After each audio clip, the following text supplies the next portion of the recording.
Okay, we will call the Public Works Committee to order with roll call. Mr. Coutura? Here. Mr. McGill? Here. Mr. Palunas? Here.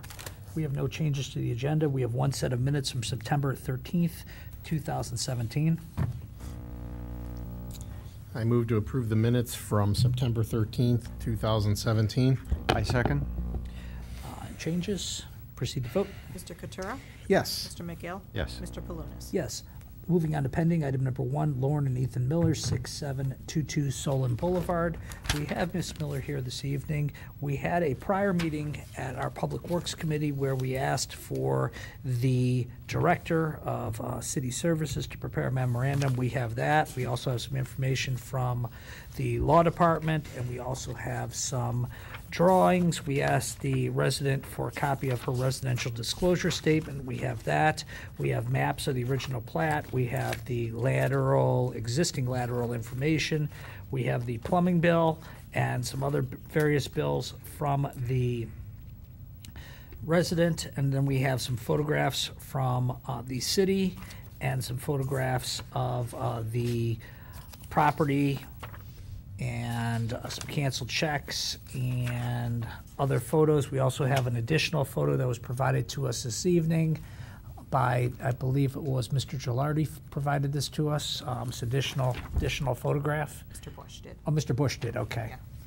Yeah. And so at this point, the service department has met with the engineering department and the law department, and they also had conference calls with Mr. DiNardo from the plumbing source.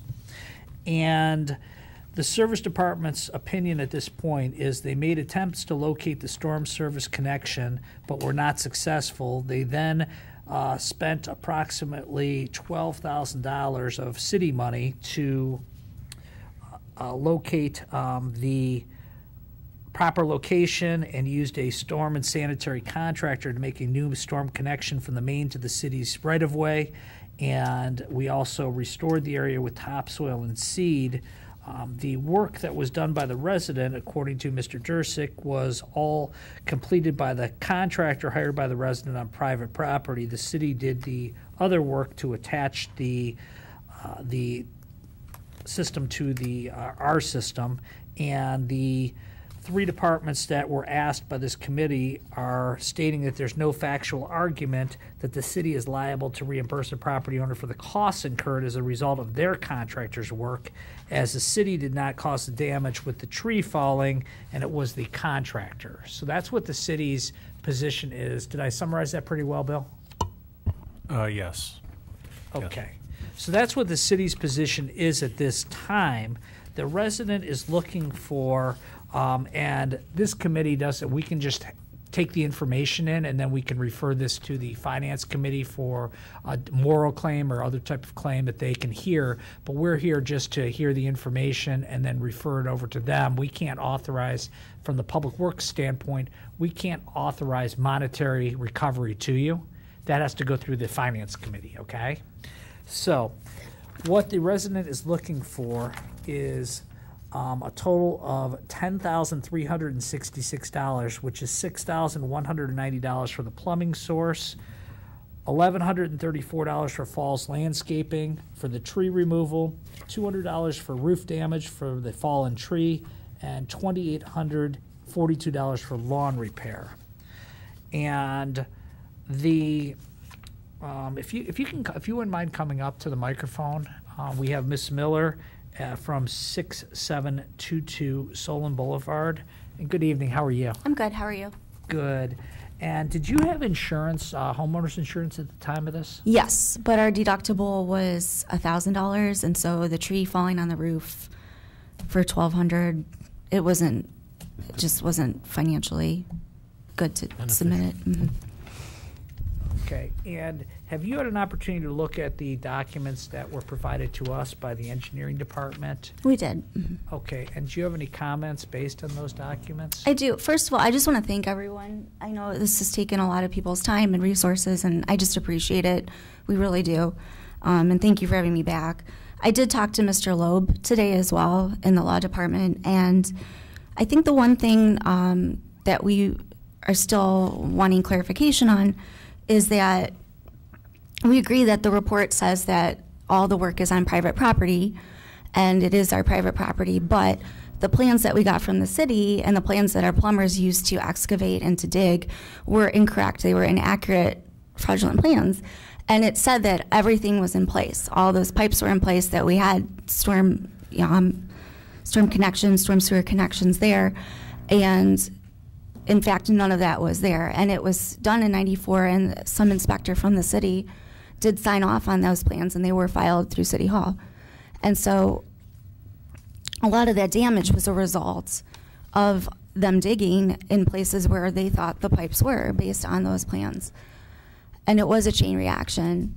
And I guess I equate it to if I was to go buy a new car at a dealership today and they said, oh, this is your brand new car and it has an engine and it has brakes and here's all the paperwork, and I take it out and drive it home on the highway and then suddenly realize there's no brakes in my car and I get in an accident, how is that my fault as a person who made that purchase?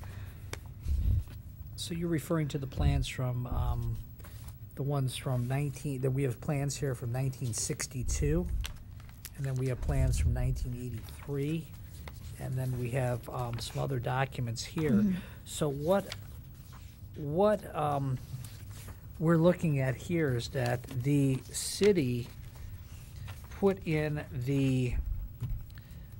they did the work to get it to the property. So the city's already spent about between $10,000 and $12,000 approximately. We don't have the exact numbers. The city's already spent that plus the cost of doing the landscaping. And the city's position, according to the documents here, are that the work that was completed was by a contractor on private property.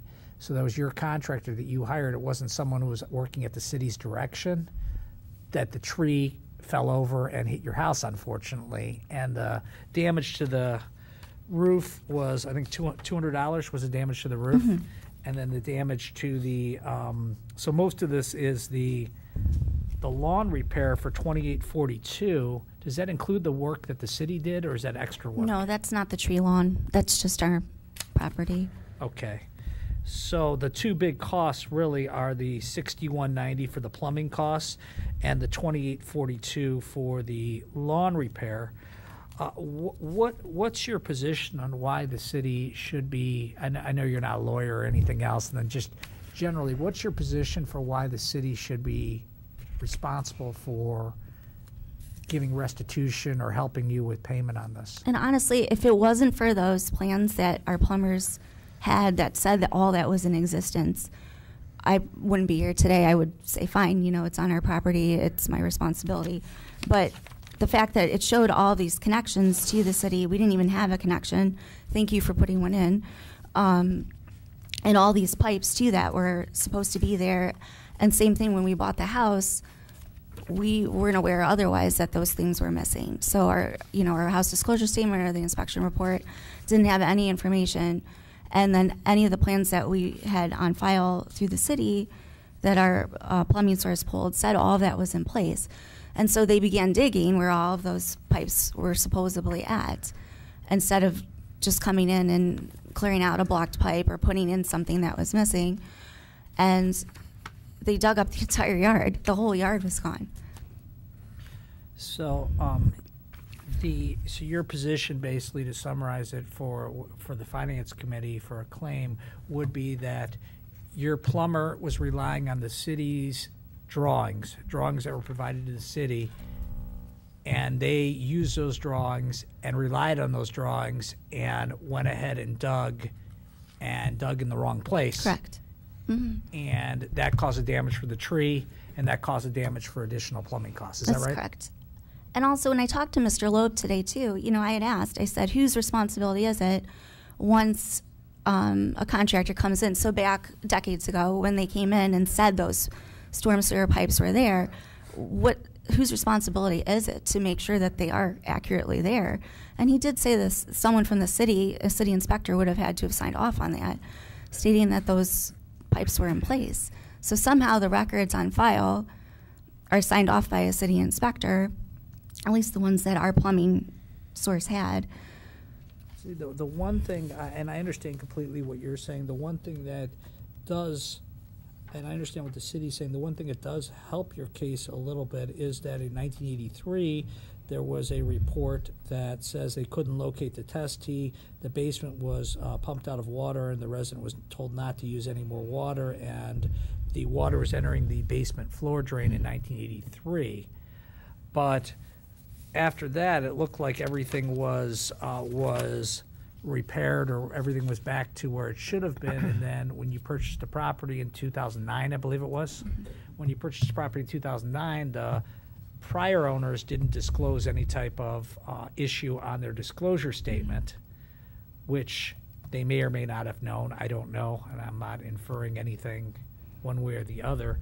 But we have a lot of information here, and a lot of the staff I really want to thank, because this is probably one of the most comprehensive reports that we've received, since I've been on this committee. And everyone's really done their work on this. So I'm going to turn it over to the rest of the committee here for their thoughts.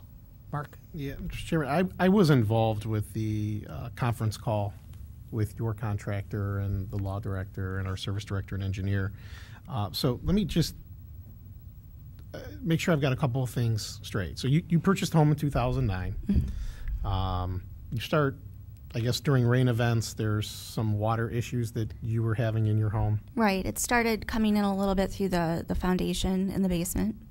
And we also noticed our sump pump was excessively running about every 5 minutes. So you then contract with the plumber, the plumbing source. He comes out, and I think he indicated that he had put some cameras. They started with the sump pump in the back, and our first thought was that the pipes were blocked, and that's why they weren't draining properly. So that's where he scoped the pipes with the cameras, and they noticed that there were no pipes. So it was just draining into the backyard and cycling back in. And then same thing. And he checked with the city, and the city had into his plan, the plans at the city, everything that the city had showed him was that there was a connection to the storm sewer. So I think where this begins and kind of why all of this progressed to the point at which it did was because there was water issue.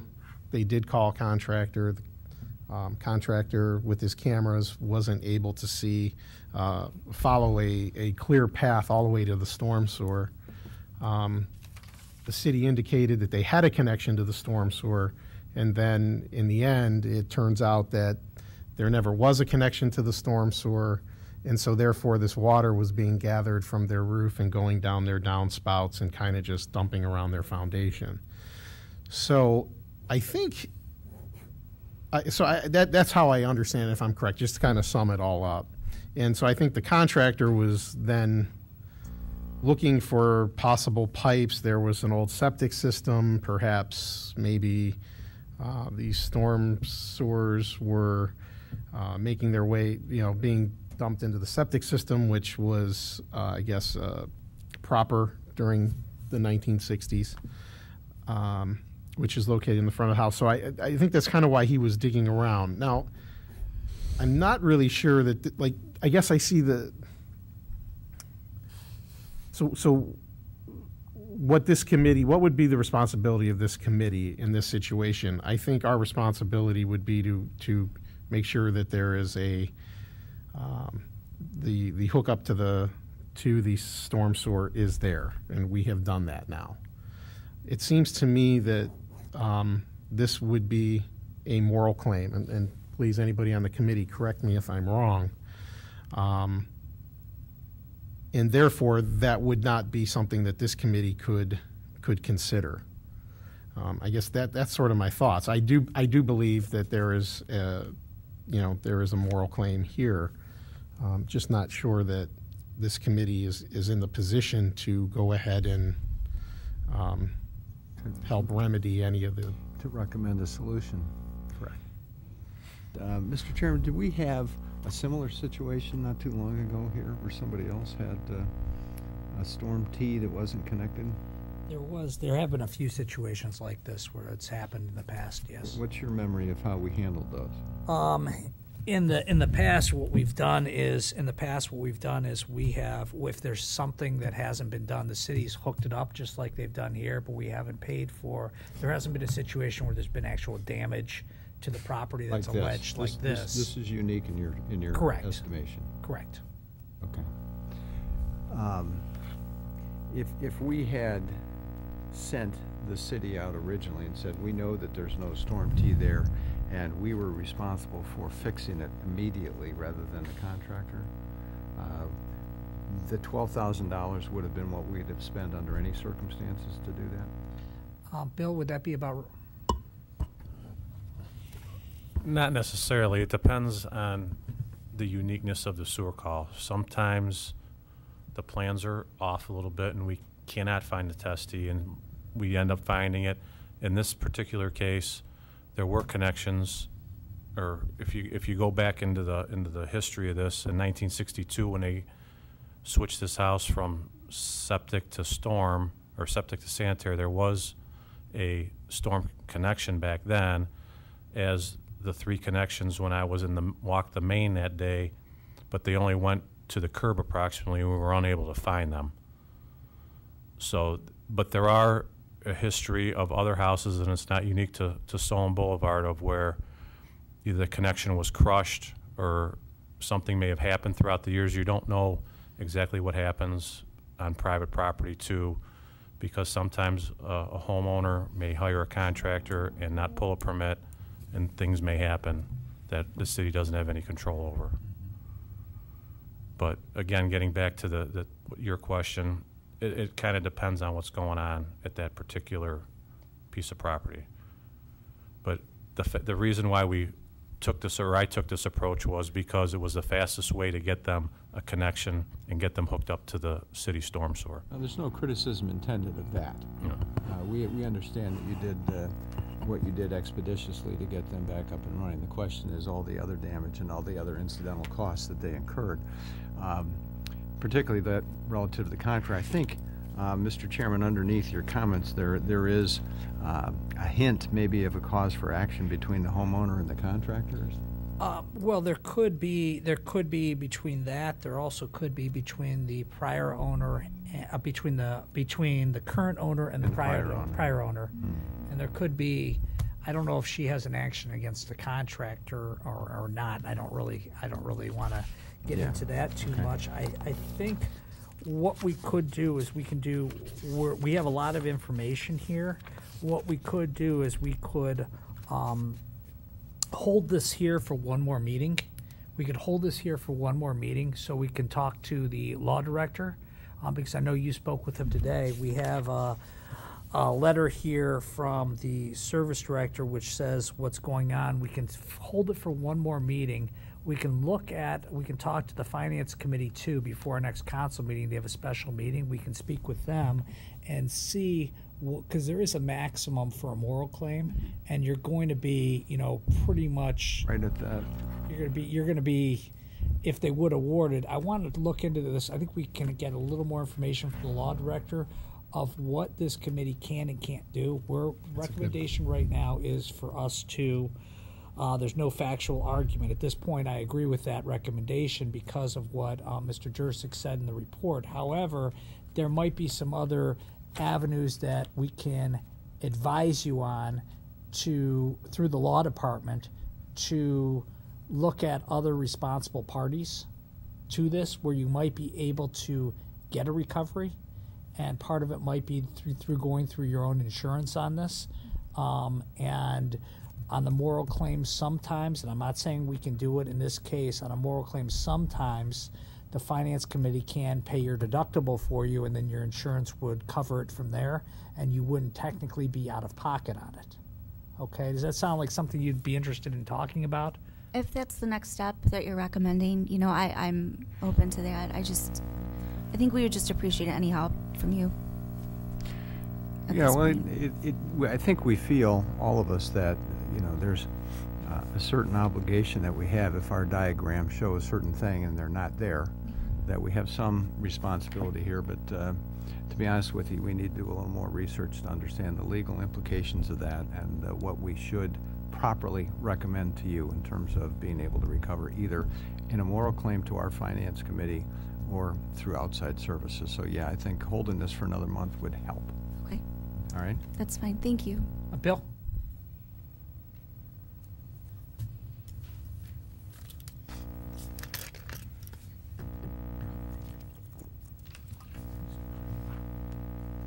I just would like to go over a couple things with the committee, if I could get the document camera, please. In your packet that you had, and it's kind of hard to see here, but there's this faint yellow line Yes. that kind of comes around here, Yes. and then kind of comes on an angle this way, then kind of corresponds with the yellow line here. That was the existing storm sewer in 1962, before they switched this house to a sanitary sewer.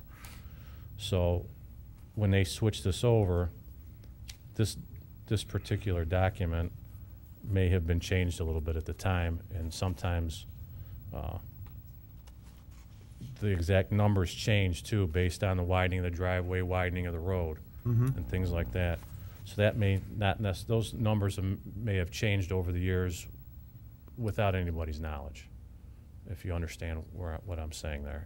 It changes because the road gets widened and the driveway may have gotten widened. Yeah. So that the number off the driveway and off the road may not be there. But in this case, we did dig across a tree lawn, and they weren't, those extensions of the storm sewer were not there. But it was there back in '62. You think it was? I believe it was, yes. Okay. Okay. The next page was the one that I was talking about, the page after that on the left-hand side. That was the one where on the top where your thumb is right there. Correct. That was where, and that's what I was trying to explain to the resident. That's what gave me a little bit of concern, but I understand what the position of your department is. I understand why your department is recommending what they are. But that line gave me a little bit of concern when it says water entering the basement floor drain, and then at the bottom of that page, it does say that they couldn't find the test access. Right, but if you continue reading, it says they took a backhoe out and located and jetted, and it was still not working. He advised the resident to call plumber. So it sounded as to me, based on that, the issue was probably on private property. Okay.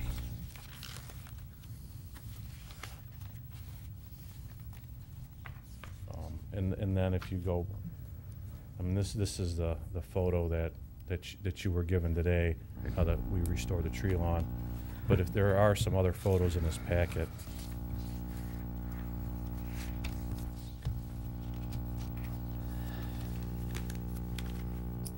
For example, here, the city did the work that's in this area right here.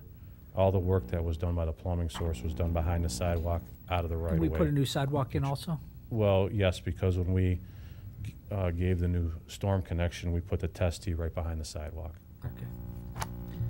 just out of the right of way. All right. Quick question. Mark, go ahead.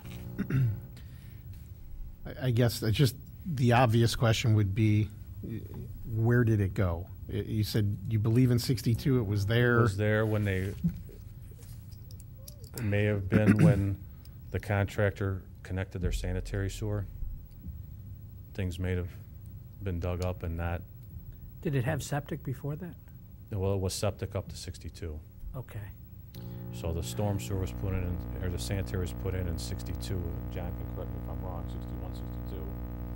And then they put another, there was a secondary sanitary that went in '80 or '94. That's what those other set of plans were. But that was more of a trunk sewer. That was a 27-inch, which has no bearing on this. All right. Can I say something? And I think if no one understands that, when he's saying in '62, the septic tanks were connected to the storm. They outlet to the storm. Okay. Okay. So what is the pleasure of the committee? Do you want to? You hold this, speak with the law director, and then we'll refer it to finance. Okay. I guess my thought is we can probably, by keeping it here for one more meeting, it might be beneficial to the resident rather than, because we have all the information, we're familiar with it, and we can speak with the law director, which we haven't done yet, and then rather than just Before the next passing, you know, I don't want you to think that we're just kind of passing you along to somebody else. I think it probably is in the best interest of the resident if we keep it here for one more meeting. And Yeah. We're willing to spend the time to keep reviewing this and go through this because we understand it's a big expense for you, and we're trying to see if there's any way, because the opinion right now is that is stated here, and we're trying to see if there's any way that there's some sort of outside recovery or another way that we can go about doing this because of the claim level or the amount level of a moral claim. So. And that would be for the finance committee to say, but Mark's correct in saying we already have all the information. So to go forward and go to finance and then go through the whole situation again, when we already know the situation, it probably is better for us to talk to the law director and get the opinion. Yeah, and we'll do that. Well, thank you for Okay, coming. Thank you, and we'll see you next month. Okay, thank you, Bill. Moving on to item number 2, storm response status update. We have props this evening. Do we get to see our visual aids here too, Mike? We have visual aids, we have all sorts of good stuff for you tonight.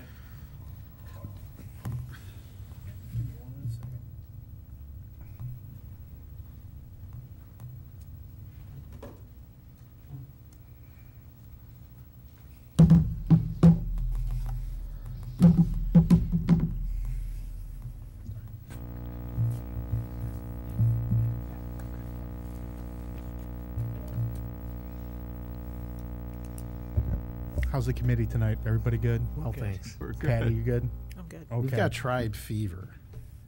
Everybody does, you know, so I'll just try to expedite this so we can get it on our tribe fever.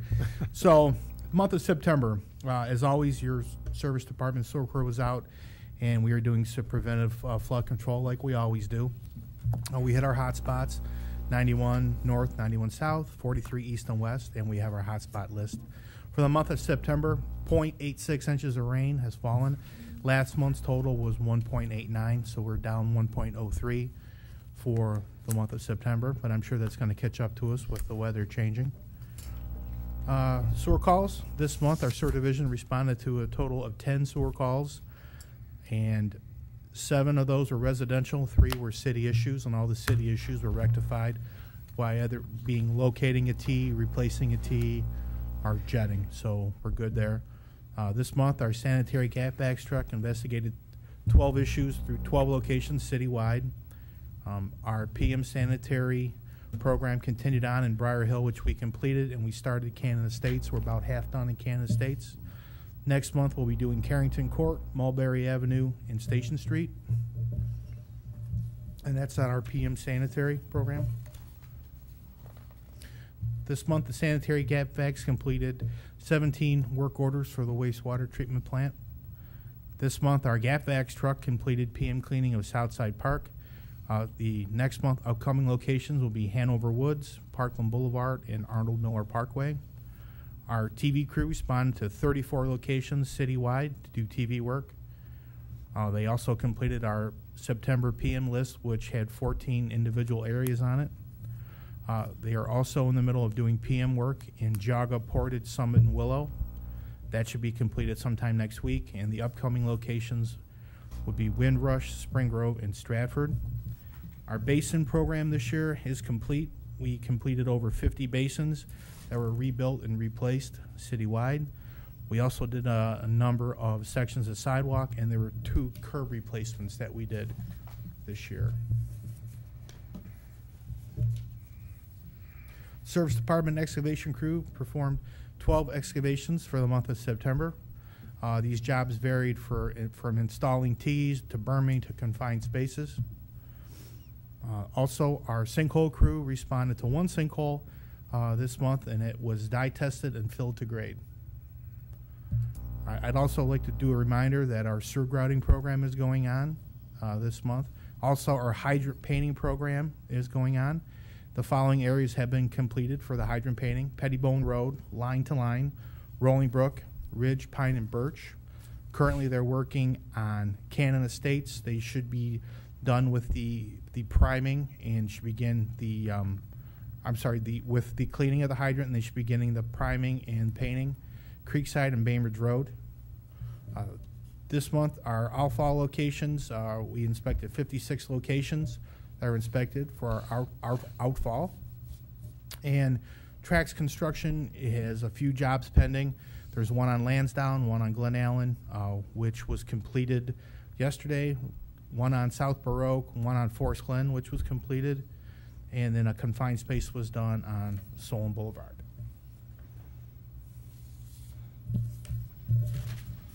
Ready for show and tell? We are. Okay. All right. I take numerous calls almost every day from residents that have sewer issues, and we try to explain them what T's are and what laterals are. So I thought, you know what, let me try to mock something up just so the folks at home and maybe the committee would have a better understanding of what we say when we're talking about T's, clean outs, things like that. So this right here is a 6-inch T. As you can see, it's gasketed on the top and both coming out. And what this is, this sits in line of your lateral or your storm. Every home has a sanitary lateral and a storm lateral. Sanitary lateral being it takes all your sanitary water. Storm lateral means it takes all the groundwater, things like that. Sometimes they get bad and they have issues or they block and we have to go in and we jet. So if you look at this one right here, this is a mock-up how you would, it's not the size. This is 4-inch. I didn't want to bring a 6-inch in because it'd just be very large. So I'm using 4-inch here just to demonstrate. So this right here, what this does is this sits in line with your sanitary or your storm laterals, which this represents. This is your riser. This is a vertical pipe that goes up and it sits just below the grass or the gravel or whatever you have. Sometimes these are a little lower and we have to probe or we have to, scratch for them. So the water will come out of your home, it'll go through the lateral and it will dump into our city main. And I tried to come up with something for a main, but I just couldn't find it. So sometimes these go bad, depending on how old your home is. The standard used to be when the home was built in the 50s, 60s, 70s, and somewhere around the 80s, it was normally clay pipe or vitrified pipe. And we see that on a lot of the older homes. The problem with that, it's a good product, but over time, wear and tear on that pipe with the ground going up and down and compressing.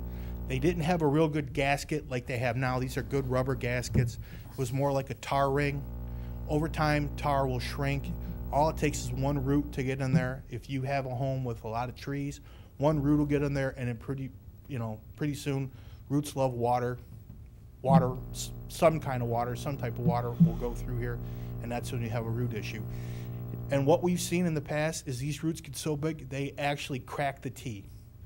And that's when you have a lot of issues. The city's responsibility, we're responsible from the T to our city main. That's what we take care of, that's what we fix, repair, we camera. From the T to the home, that's the resident's responsibility. So they would have to hire a plumber with a camera or Roto-Rooter or something like that. So those are the situations that we deal with. Now this vertical stack or the riser, like I said, goes up and it normally sits right below the soil line or the grass line. It's always capped with some kind of gasketed cap, or I'm sorry, some kind of cap, and we normally put steel plates on it so we can locate it with our metal detector to speed up the process. Now sometimes, depending on the contractor who was there prior to us, these could be right below, these could be 1 foot below. I've seen them 5 foot below off the lateral, where we have to scratch or we have to bring in our machinery and we have to dig it and try to find the T. So that's basically Sewer 101 in 2 minutes. I just wanted to take some time and go over things. The stuff that we use right now is PVC, very durable. It's SDR 35, and they have rubber gaskets, which do a real good job of sealing out any kind of roots or anything like that. And I just wanted everybody to see what that is. These T's come in a variety of sizes. I believe they go from 4-inch to 15-inch. We typically 6-inch. That's what we deal with here in the city. Any questions? Anyone? That's great, Mike. Thank you. Okay, you're welcome. Thank you. Next time we have a tailgate party, we're going to invite you. Okay, I'm in. Sounds good. Okay. Moving on to item number 3, we have the City of Solon Infrastructure Improvements Report. Good evening, John, as you come up. We have a lot of red numbers on here, which is to-date cost, and we have a very good summary, which is dated September 28th. Good evening. How's the committee tonight? Good, how are you, John? I'm good, thank you. Yes, we did have a lot of expenditures which are represented on my update, monthly update by the reds in the to-date costs column. The one thing that the committee acted on at their special meeting on Monday night was the award of the Bainbridge Road sidewalks, and since that item was not acted on at the time we developed this report, it's not represented here. So that'll be shown on next month's report. But we did have expenditures in our Priority 1 projects for our Cochrane Road Phase 2 project, as well as our Miles Road sanitary sewer and the Roxbury storm sewer projects. We had several expenditures moving down into our Priority 2 projects for our concrete repair, our street striping, the emergency miscellaneous roadway repairs, as well as the preventative maintenance program and our sewer grouting program, and additional Priority 3 expenditures with our design services, our engineering chargebacks, and materials testing, as well as some traffic repairs from last month. If there's any other questions on the update, I can address those now. No, that's Any good. questions for John? Thank you, John. Thank you. We'll move on to item number 4, which is the 2018 Proposed Infrastructure Annual Budget Update. And we have a memorandum dated September 27, 2017 for the annual emergency and miscellaneous roadway repair program. And we have the budgeted amount versus the actual amount spent. And I did have the opportunity to speak with Mr. Driscoll for a moment before the meeting tonight. And with this contract, we never actually know how much we're going to spend. Correct, John? That's right, and that's one of the items that the committee had asked for, some information that I have provided here in this memo, a budgeted amount versus an actual amount, and I went back to 2012 moving forward, obviously not including 2017 because we don't have all of that information. And you can see what we've budgeted over the course of the last 5 years, 2012 to 16, ranging from $200,000 in 2012 up to 2016, where we budgeted $325,000. Our next column showing there is kind of the range of the awards, and I provided that information just to show the committee because the actual expenditures percentage-wise is based on what's awarded, not necessarily what's budgeted. So I provided those numbers as well.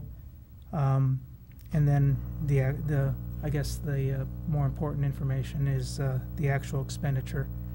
And then obviously the percent utilized, showing that our most utilized year was in 2013.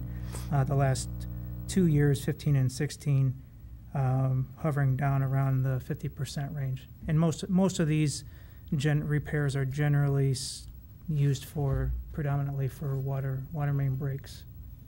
And I think Dan also provided the committee with a little bit more detail if you wanted him to go over that on some unit cost breakdowns and so on and so forth.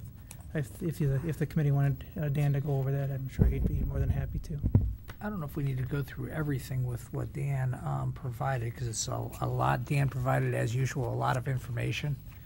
He's extremely thorough, and we appreciate that. I think what we really want, at least from my perspective, what we really wanted to see was the right-hand column with the percent utilized. Mm-hmm. So we could just see where we were at. So we know if we did around 75 to 80%, we'd probably be in about a good range, correct? Yes. So does that sound like a good range for the committee for the recommendation for the budget? Or do we want John to go a little bit higher, because the 2013, he used almost all of it, but then in 15 and 16 it was in the 50% range. We can always modify it later. For those line items, but it's really just kind of putting a number that we want, that we feel comfortable with, if we say we want to use 85% or 90% or all of it, what's your recommendation, John? I think the information shown here kind of represents that what we've been budgeting, at least for this year and in the recent years past, is more than sufficient to cover what our anticipated repairs will most likely be. Granted, there's always the potential that there could be something more catastrophic, at which time we'd address that with the committee. But I think generally to handle the day-to-day repairs that we typically are seeing with this contract, I think what we've budgeted for 2018 was more than enough to handle that. Now, if I were a budget director, I'd say, well, this is good because we're increasing our unencumbered balance in the infrastructure fund. Now, if I were an executive, I'd sit there and say, it's kind of interesting how you guys budget. It turns out the budget keeps going up and the amount utilized keeps going down over the last few years.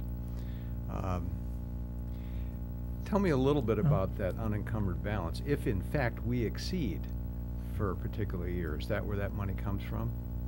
Would this committee have to vote on that to enable If that? it's over the budgeted amount, Yes. yes, the city would have to, this committee or the finance committee would have to address that, yes. Okay.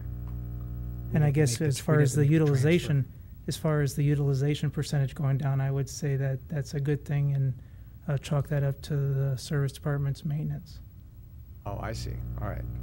I didn't mean to imply anything else. That just means efficiency on the service department's part. I accept that. Well, I think, Doug, what it is, I think, is that this committee and Mike, and before Mike, Bill, they have done such a good job with crack sealing and grouting and all the different maintenance programs that we have, that we don't have as many, as many problems as we used to have in the past. Okay. So, John, are you looking for some direction here? No, this was just information that the committee had requested. The committee can choose to do what they would like with that.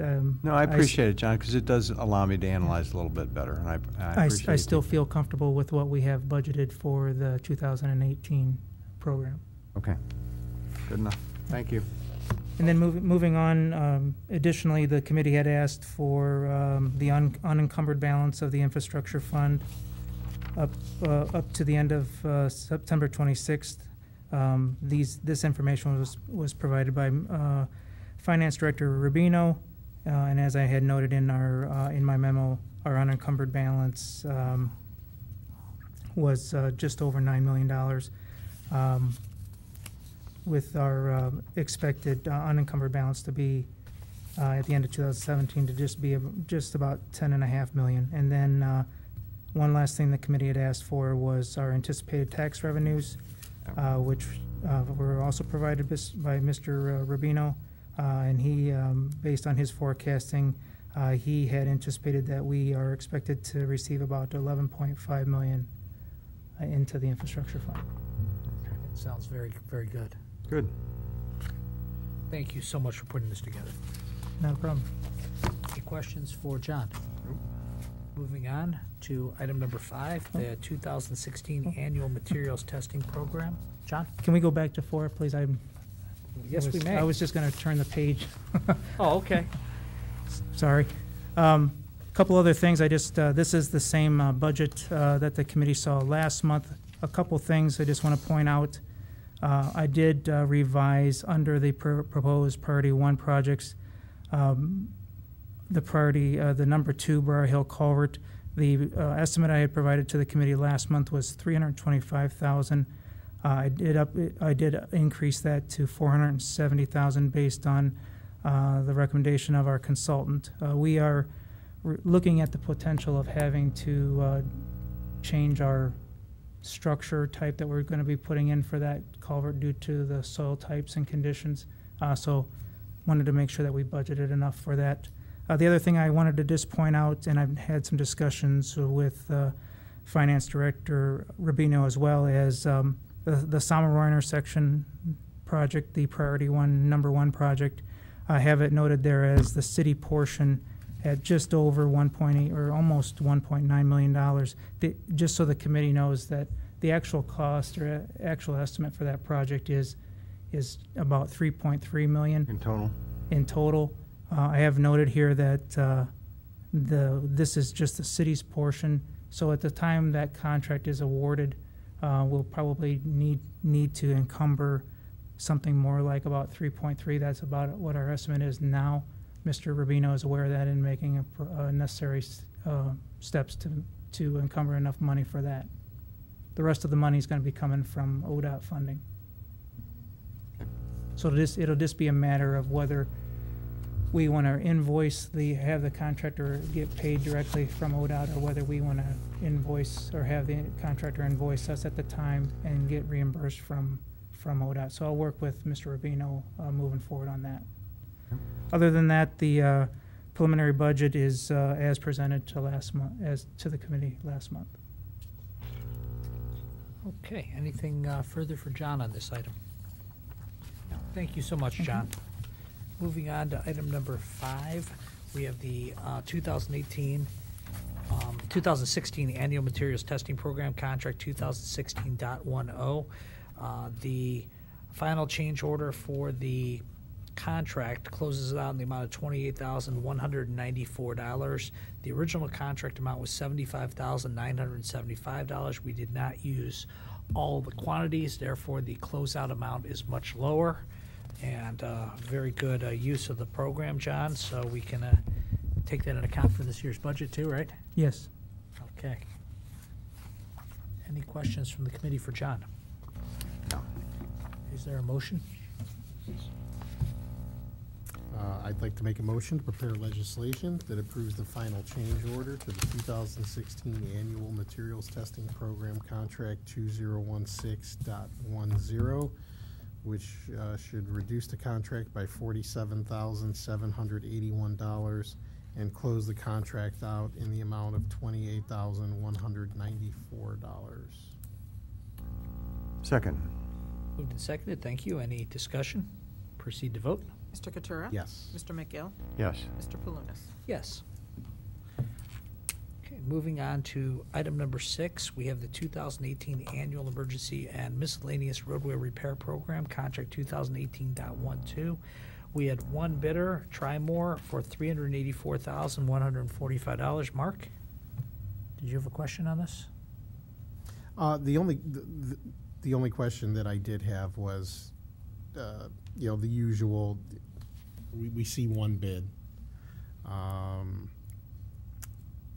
happen to think that Trimore does a really nice job with the work that they do. So I was happy to see that it was, Trimore was the bidder. But I guess my question is, do you have any idea, John, as to maybe why only one bidder replied? It's not for a lack of trying. I know I asked Patty to send out legal notices to several contractors that maybe have done our asphalt annual in the past, have done our concrete repair program in the past, have bid this project in the past. So there's plenty of information out there to let the contractors know that this contract is out for bid. Maybe a lot of contractors aren't really set up to do this kind of work. I'm not really sure.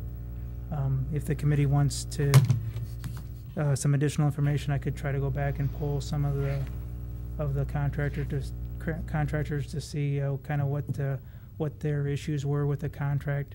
But generally, as you had noted, Trimore has done a good job with this contract for the city in the past. Obviously, as I noted in my memo, they've done it for several years for us, from starting back all the way to 2011. They've done our concrete repair program as well, and this contract, as well as they've done this contract in 2012 and 16 and 17. How did the prices, I guess, compare from the year before? They've steadily gone up. And I think some of that is just due to the economy. I mean, you go back all the way to 2009, the city, I think, was in a good position then because contractors were in a recession, so any projects that they could do, we saw very good favorable numbers. If you want to talk about... So that might help answer some of the question, too, as to why there was only one bidder, is there's more work to be had out there. There's more work to be had out there, and I also would say, too, that a lot of the maybe smaller companies that were bidding work way back when, before the recession hit, were consumed by the recession, so a lot of those smaller companies that maybe were bidding our work aren't around anymore. Okay.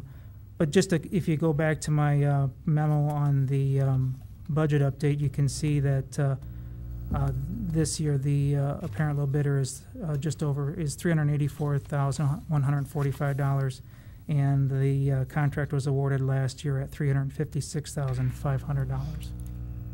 John, just for the record, so that and I agree with Mark that Tri-Moore's done good work in the past.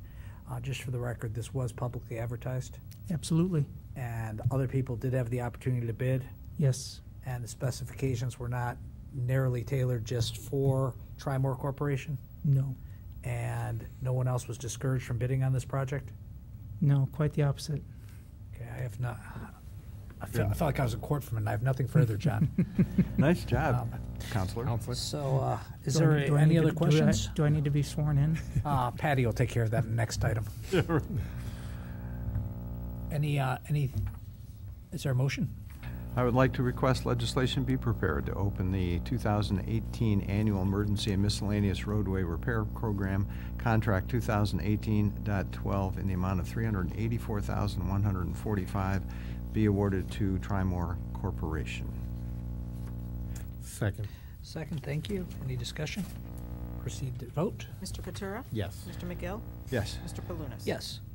Moving on to item number 7, we have the 2018 Annual Sanitary and Storm System Repair Program, Contract 2018.14. Bid tabulation, we have 2 bidders, and we have Neroni and Sons is the lowest bidder for the comparison bid price of $20,348. And the budget for the project is $400,000, and the comparison estimate for this project was $24,456, which is higher than what we have the comparison bid.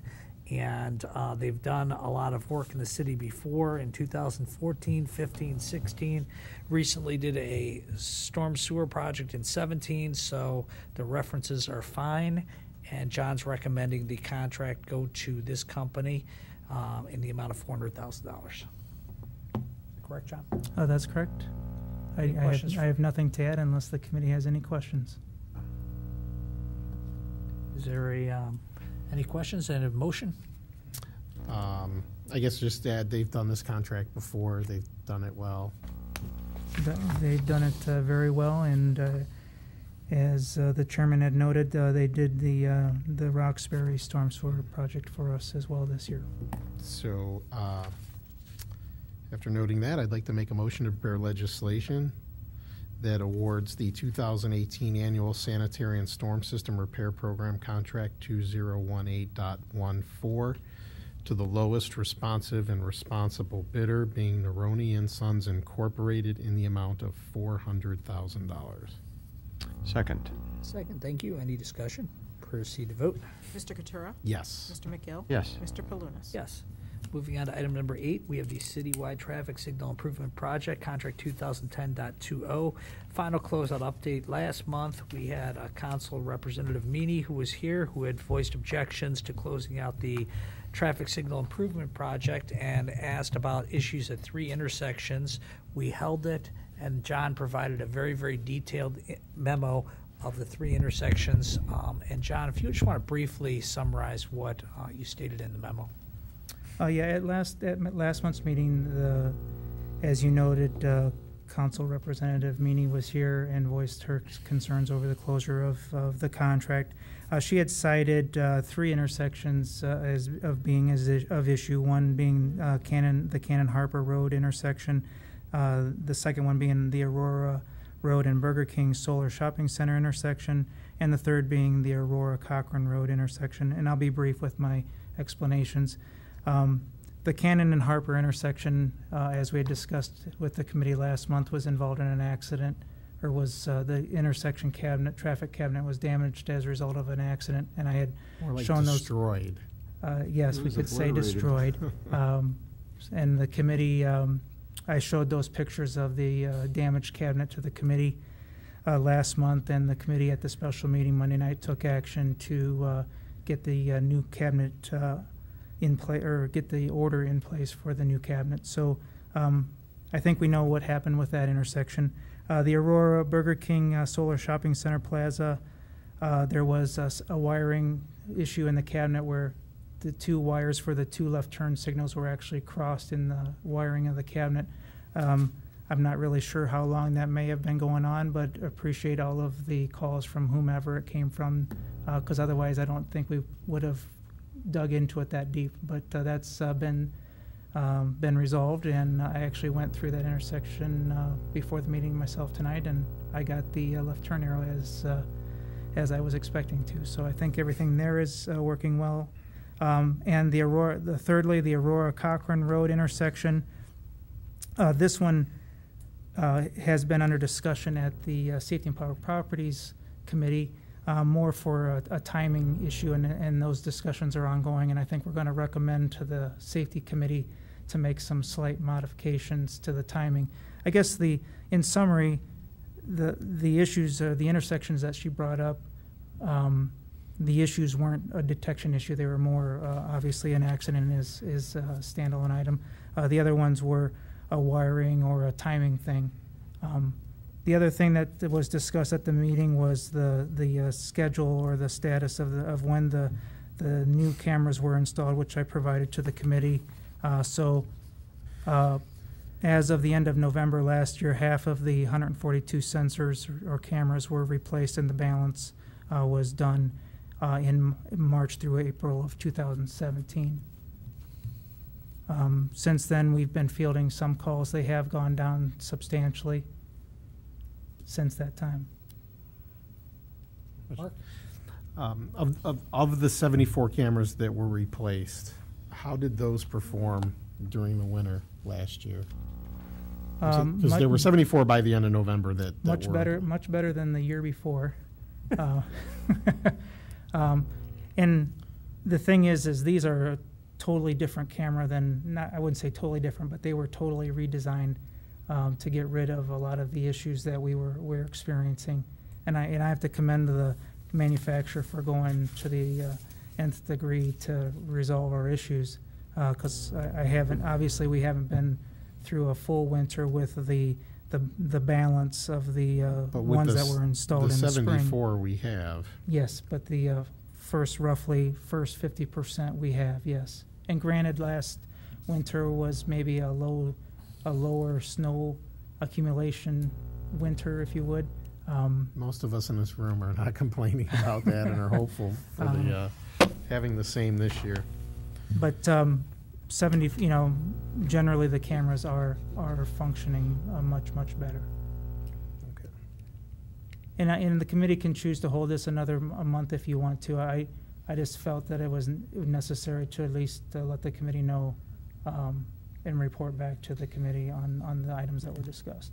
Well, I think since one of the council members asked us to hold it last month, maybe we should, if it's okay, the committee will wait for her to, if the clerk could send her a memo to Council Representative Meany, send her a memo that we are holding this until our next meeting, and for her to respond to the committee on whether, and provide her a copy of the memo, and for her to respond to us whether she's okay with us going forward.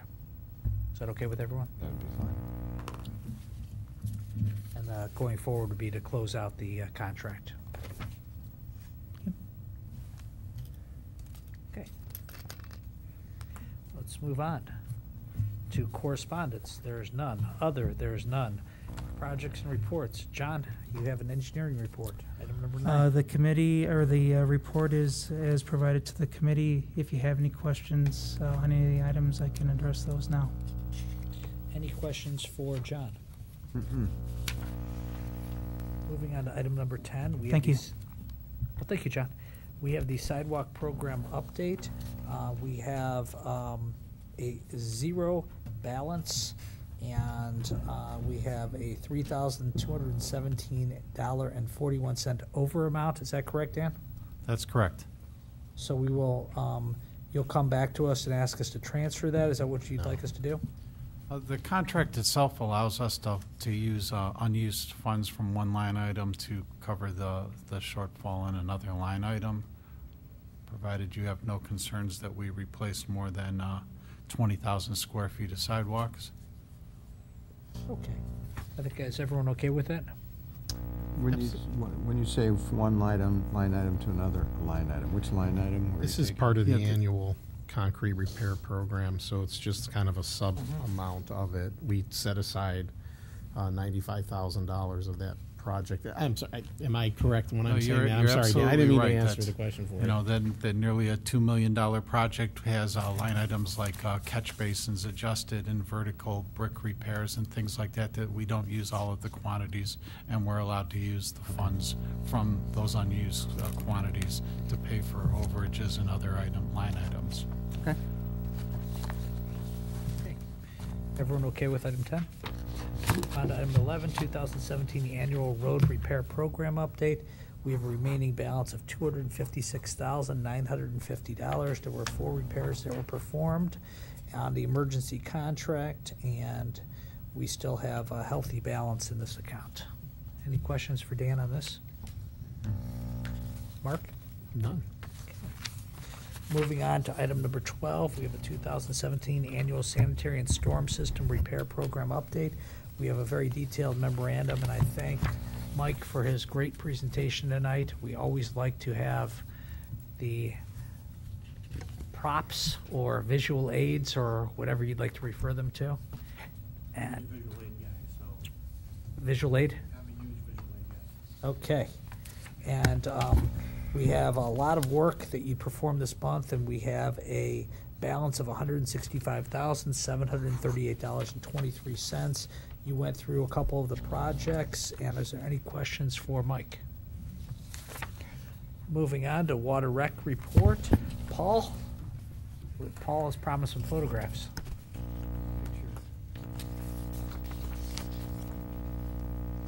Okay, I brought some more photos of the project. As you recall, last month, you can zoom in there. We kind of showed the whole excavation. This is more or less the bottom of the tank. Again, this is probably looking northeast. The administration building's back over in this area.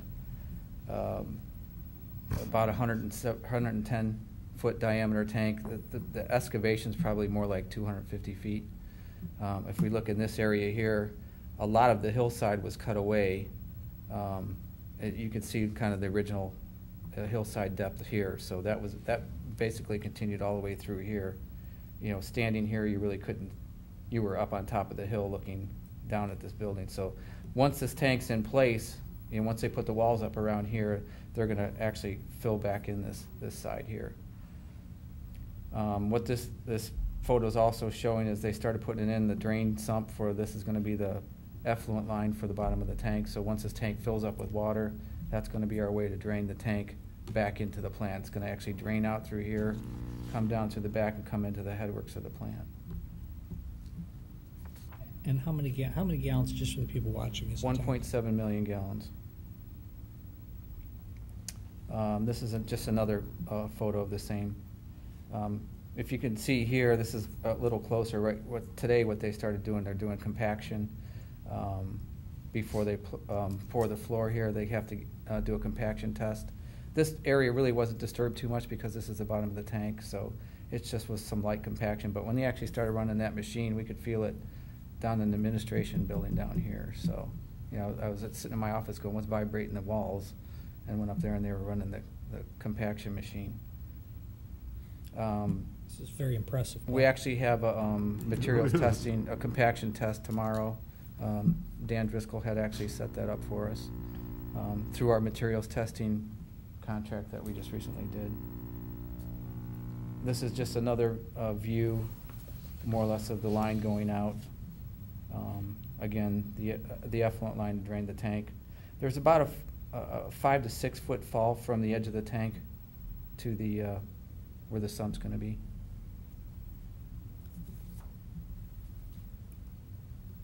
Just another view of that sump. This is before they poured the sump. See the rebar? We had a little discussion on the rebar when they came out to do the testing. And just another close-up of that sump. This is going to be the outfall pipe. You can see that. So basically everything from that tank is going to drain into this sump and go out this pipe. So not a whole lot, but at least you can just see a little bit of how it's progressing. Like I said, if anyone wants to come out and see it, we'll walk you up to the site. I think we all want to see this now. Yeah, we do. This is cool. All right, thank you. Any questions for Paul? Moving on to item number 14, the Service Department report. Bill, is there anything you want to point out? Yeah, we opened bids for our fall tree planting this past month, and we'll be getting deliveries for those this upcoming week, and the following week be getting those in the ground, about 40 of them. And then also, just to reiterate, we did move leaf collection up to the 9th. Our city website should reflect that. And I can entertain any questions that the committee has at this time. Any questions for Mr. Dursick? I've noticed that leaves are really coming down early just about all over, so thank you for moving it up early. Yeah, they're in the truck drops on it, so we're in the process of moving those trucks for truck drops, hooking the leaf units, and you may see a few out this week just to test them out to make sure everything's running smoothly so we can go full bore next week. Great, thank you. Okay. And the inactive, we are currently still getting some input on that. And Yes, I've been working with Mr. Gibbs. We're going to try and put together something with SurveyMonkey and send some letters out. And between the SurveyMonkey and the current emails we have with residents, we should be getting that out shortly. Great, thank you. okay. Anything further from the committee? Entertaining a motion to adjourn. I move that we adjourn. Second. Proceed to vote. Mr. Katura? Yes. Mr. McGill? Yes. Mr. Palunas? Yes.